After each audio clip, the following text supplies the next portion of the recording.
Hey, good afternoon, everybody. It is May 14th, 2024, and we are in the Old Testament book of Isaiah. We're going to read chapter 15, verse 13 to 53:12 today. Finishing up this last servant statement from Isaiah, we said, well, there was a couple places that you could see the servant.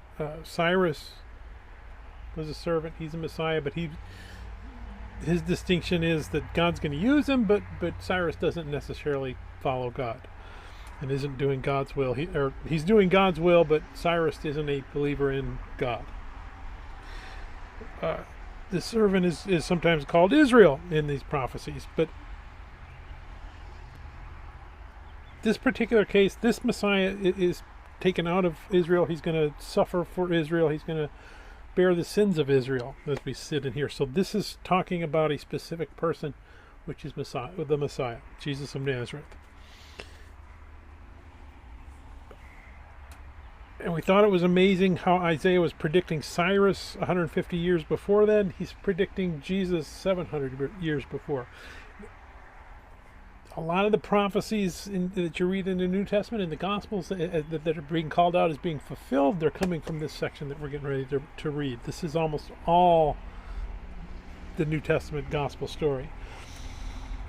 Well, let's get right to it and read it. So we want to see Jesus dripping off of every single one of these pages and seeing that it's being prophesied 700 years before it happens.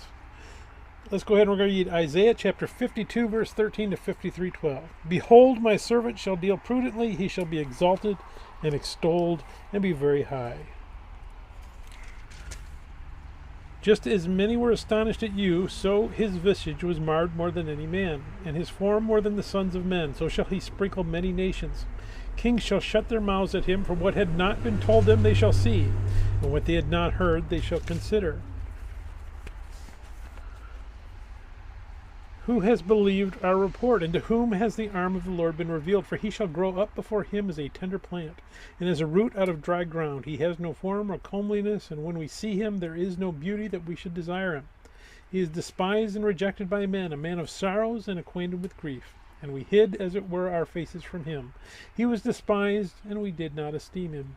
Surely he has borne our griefs and carried our sorrows, yet we esteemed him stricken, smitten by God, and afflicted. But he was wounded for our transgressions. He was bruised for our iniquities. The chastisement for our peace was upon him, and by his stripes we are healed. All we like sheep have gone astray.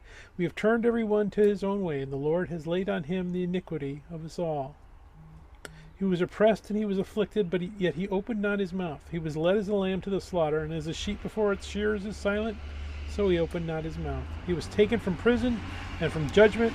And who will declare his generation? For he was cut off from the land of the living. For the transgressions of my people he was stricken.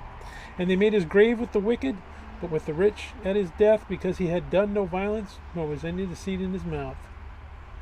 Yet it pleased the Lord to bruise him. He has put him to grief. When you make his soul an offering for sin, he shall see his seed, he shall prolong his days, and the pleasure of the Lord shall prosper in his hand. He shall see the labor of his soul and be satisfied. By his knowledge my righteous servant shall justify many, for he shall bear their iniquities. Therefore I will divide him a portion with the great, and he shall divide the spoil with the strong, because he poured out his soul unto death.